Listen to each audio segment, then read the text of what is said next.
I just sat down to start editing this video for the turkey hunt that Ty and I just went on yesterday, and I just realized I never filmed an intro for it. So this is going to be the intro for the video, but also the channel. I'm just going to go over kind of what I want the channel to be about, and you'll see a bunch of this in the video. For the channel, something that you see a lot, not I wouldn't say here recently, but in the past, hunters get a lot of bad publicity. I'm not going to say I want to change that narrative like I'm doing something super noble, because I'm not, but I want to kind of get content out there showing just how passionate a lot of people are about this. You're going to see it from me and all my buddies that are going to be on the channel. They'll all be on at some point. And if you ever have the pleasure to talk to any of them and meet them, they'll be able to tell you just how passionate I am about this stuff. I do everything I can to understand every little detail about animals I'm hunting. I love this stuff. I love outdoors. I love animals above all, which is something that I feel like a bunch of people don't see, is that how much hunters love these animals and how much we do for conservation. Just because we kill them doesn't mean we hate them and we want to see them gone and any sort of thing. Now there is principles that go to herd management and stuff where certain animals may need to be gone, but that's an argument for another time. It's a passion project. This whole YouTube thing is a passion project for me, as is the podcasts and TikTok and Instagram. All of this is all coming together as a passion project. I want to share with people the amount. Jared just called me fat, but I want to share with people just how much hunting has given to us. Like, I know me, if I didn't have hunting in my life, if my dad didn't introduce it to me at such a young age, I would not be the man I am today. All my buddies, every single one of my buddies can say the same. I can guarantee.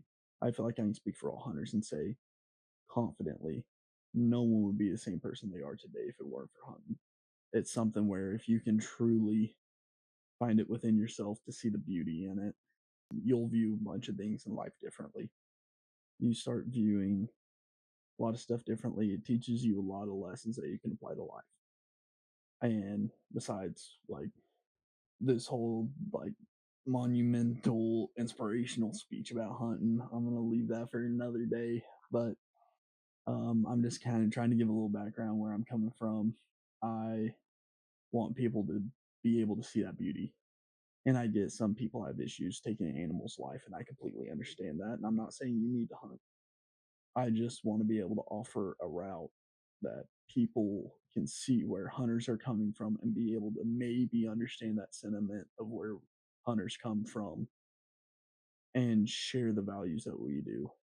It's a little bit of, I want to be able to show people why we get our hands dirty and just how much honor and pride we hold in the animals and just how much we care about them. You're going to see a bunch of hunts where maybe we don't shoot anything. Not every hunt's going to be a 180-inch whitetail. Not every hunt's going to be a 6x6 bull. Not every hunt's going to be a tom with a 13-inch beard. It's going to be a lot of failure, a lot of trials and tribulations. I want to show people just the amount of perseverance that goes into hunting, how many lessons it can teach you. And I also want to be able to share the beautiful things, some of the sights you get to see.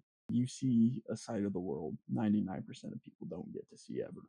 That's something you should carry with pride. I really want to share just how hunters view life and death. You view life and death a lot differently after hunting, and especially after taking a few animals' lives. Some of my buddies, even me, we've chased bucks for months. And then after you finally take that deer down, it's bittersweet. You achieved your goal. That primal instinct of, oh, hey, I get to eat tonight starts going off. That's a feeling that cannot be replicated by anything whatsoever.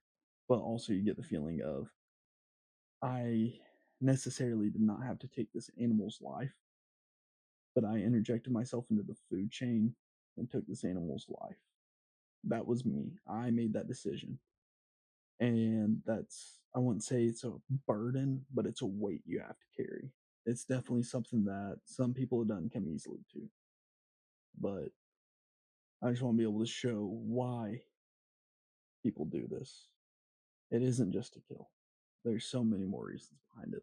But I know this is a little long-winded. I'll go ahead and give an intro for the video.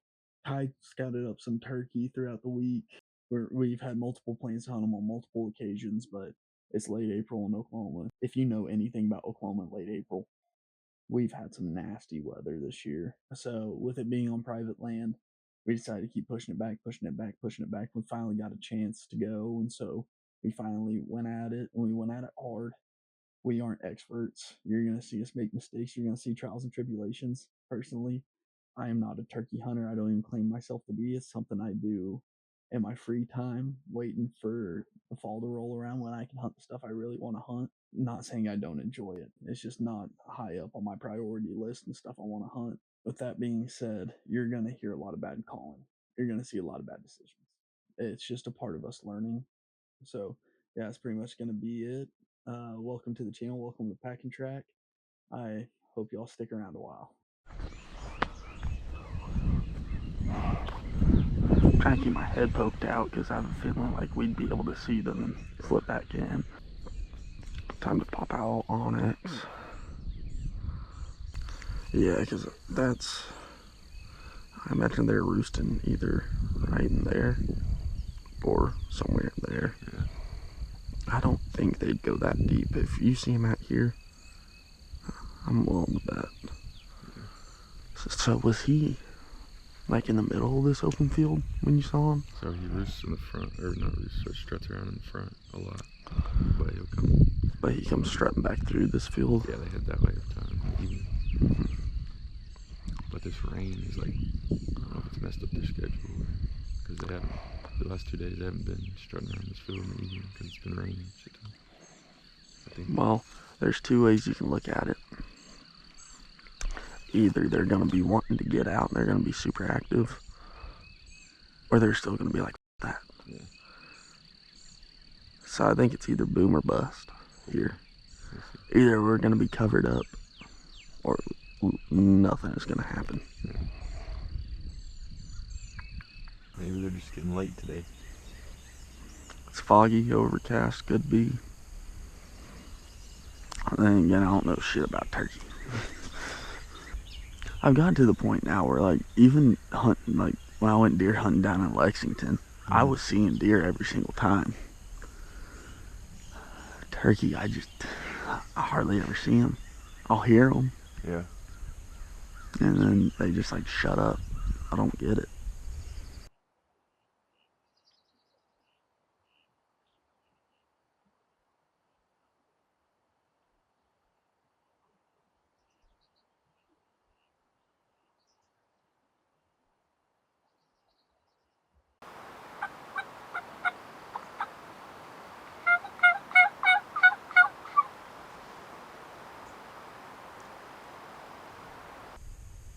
Oh, he's right there. See him?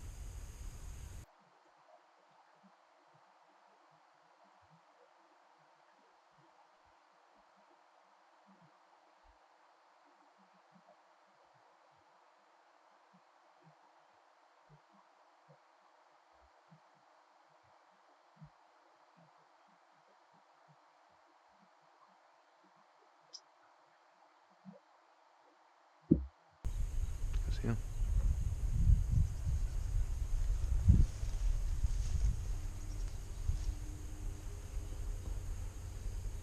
Should we move up to that corner? Should we move up to that corner? Should we loop around this way? It should loop that way. They're just going this way.